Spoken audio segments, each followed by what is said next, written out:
Even with the recent bank collapses, experts say most Oklahomans should not be worried about their banks. News on 6's Caitlin Deggs has their advice.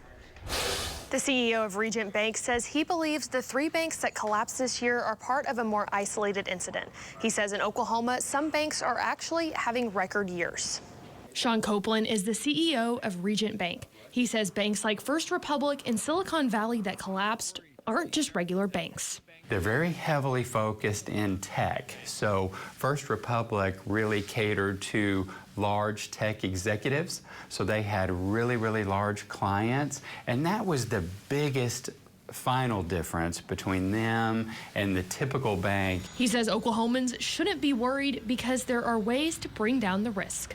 Your deposits can be fully insured. So if you're out there and you are nervous and you are keeping large deposits in a bank over $250,000, there are really a lot of options. One of these options is putting money into different banks. Copeland says there have been a lot of misconceptions about the banking industry and that banks are not in the same condition they were in 2008. We are experiencing a record year. Many banks in Oklahoma are experiencing a record year. So to look at these headlines and clump us all in together and say, oh my goodness, banks are in trouble, just is not true. He says that even though bank failures can seem scary, the people who deposited money in the bank got everything back. Nobody lost any money on these. So every deposit that was in all 3 of these banks has been fully paid back to the customers.